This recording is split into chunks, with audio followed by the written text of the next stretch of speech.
Wanting to do this for quite some time actually, and launch a show that is centered around having candid conversations with some awesome people that are doing some really cool stuff around Christchurch and around New Zealand actually. So as it will so happen, the inspiration behind the idea is this guy that I'm picking up right now. So I thought, what better way than to have him as my first guest for the show. There he is.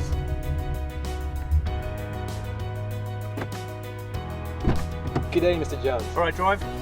I'll put this up in the back. Dropped it once before already. So. Yeah, man. It's been a while. Yeah, Tim. What? The Grow Good guy. What's the deal? What's B Corps? What is the deal? So I guess Grow Good it's like an interesting amalgam of stuff. So my background is in sales. So when I started my business, it was all about sales coaching and training for businesses for good. Yeah.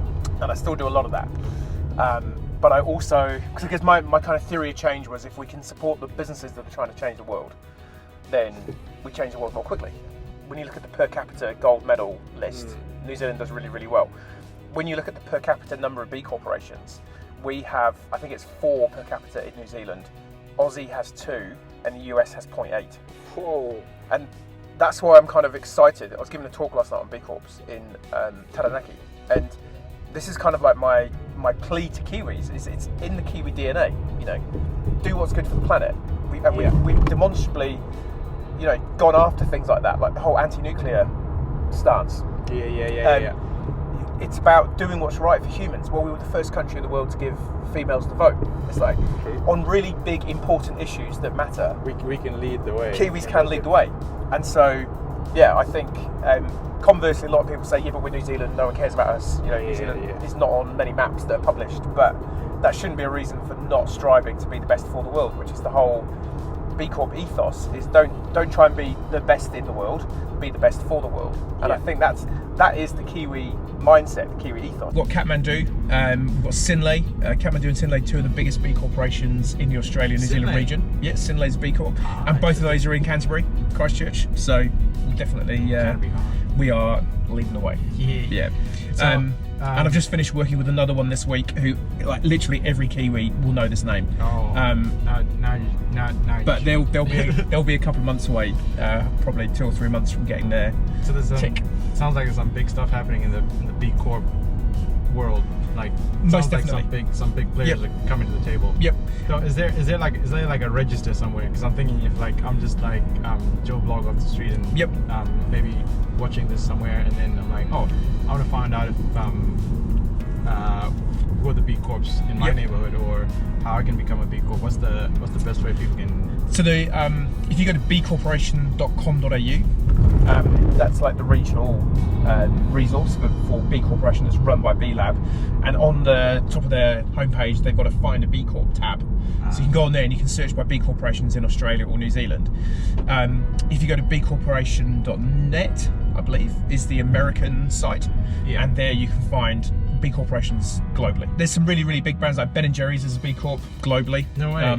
So the more ice cream you eat, the better the world becomes. This makes me feel very good. I feel like based on your consumption habits this week. I can justify that Ben & Jerry's totally, because I'm doing good in the world by having exactly that. Ben & Jerry's, essentially, exactly that. It's real. I mean, this is the thing. It's for any industry, bar some. I'll just give that clarification. Like, if you're in the extractive industry, you'd struggle to become a B corporation. If you are selling guns, you can't really be an ethical gun supplier. So there's a couple of I guess outlier industries where B corporations have made a determination, which is of itself interesting, that they've kind of gone, hey, we just don't see there's a future for these industries. So we don't see that you can be good because of the nature of what you actually do at the heart of your business. And that's interesting, and I think it's going to be interesting to see how that morphs, and whether over time what else becomes an industry that people kind of like tobacco. 50, I say this frequently, 50, 60 years ago, your GP would prescribe you cigarettes. If there's a potential that some of the industries or businesses that we interact with on a daily basis, in 20 years time it might be like, Totally. hey, actually, Totally. no. People will be looking back in 50 years ago, I cannot believe they used to give their kids that. Can you imagine, Mum, Dad, can you imagine that? You feeding me X, Y, Z. I mean, we're kind of already seeing it with the whole sugar thing, sugar tax. It's had the Climate Change Commission Yep. come out earlier this year. Do you see more organizations sort of turning around following that? Because I'd expect the government's going to come out, because they've got, I think, is it May, when they've got to start addressing some of the recommendations that have been made? Yep. And I you- just saw, I think yesterday, they're sort of saying companies of a certain size now have to disclose emissions and what they're doing environmentally. So that's definitely coming. Yeah. But I think I think it's quite interesting. You look at, there's quite a lot of big companies who, or companies in general, when it comes to their PR marketing, and this is where you kind of get into the purpose washing. Yeah. Is, well, our business is carbon neutral. That's great, but is the actual product you're importing a product that we need? Have you also factored in the wastage?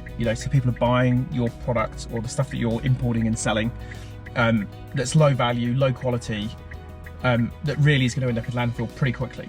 So it's carbon neutral in terms of you getting it into the country, but what's the wider impact that your product actually has, on society, community, what have you. So I think that's something, and I think the opposite is true, or the same is true rather, because I think companies are either playing the climate game, and some genuinely, I'm not saying they're playing it as a game, but I think it's, hey, we need to do some good. What can we do? It's like, well, we can either go on the climate thing, or we can go typically on inclusivity and workers. It's like, well, that's great, but is that the most you can do? Because I guess from a consumer standpoint, that's probably where the challenge comes from. Is there isn't like a certain like standards, because like, I don't know, X company can say, oh, we're environmentally friendly, Yep. but then what does that actually mean? Because Exactly if that. I see that, I'm just like, oh, then I'll go with this company, and then it turns out, oh, actually they're drowning baby penguins or something. Exactly that. and that's why I think it's relatively easy. Like, I'm not saying it's easy, because there's some companies that have to do some significant change around their environment, their structure on those two issues. But that's why I like B Corporation, because it's more holistic, because it covers 5 areas. It looks at your governance, so who owns your business and how transparent is your business. It looks at your how you treat your staff under the workers section. It looks at your social impact, your environmental impact, but then it also looks at your business or customer model. So what is it you're actually selling, and how beneficial is what you're selling? So you have to be doing good across all of it, rather than kind of cherry picking one thing that might be the easiest. But I guess it's human nature. You pick the thing that's easiest for you to do, so that you can get an easy win. So sure, go for it. But I guess the challenge I put out there is, if you're doing one or the other, go and have a look at B Corp certification and see how you can do all of it.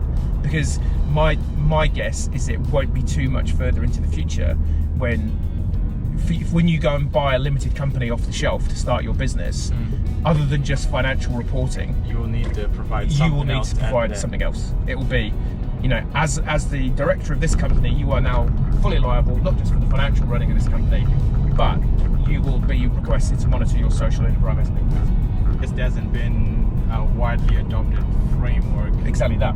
and it sounds like B Corp could potentially is becoming that thing.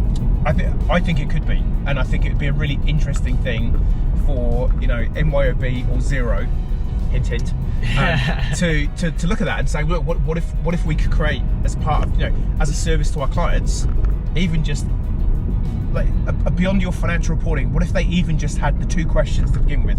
Have you measured any environmental impact in your business this year? Yeah. Yes or no? Have you measured any social impact in your business? Yes or no?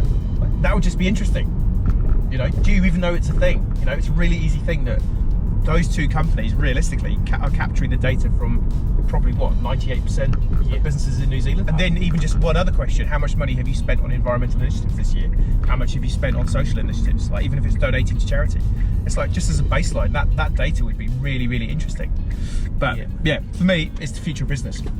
So get amongst it. Hope this video ends up being how we expect it to go. First Excellent. trial. Yeah, man. Well, if you want to keep going, go further. I don't mind. I'll turn around here and then we'll slide back in there. But Do you want to come in for a cup of tea? I mean, why not?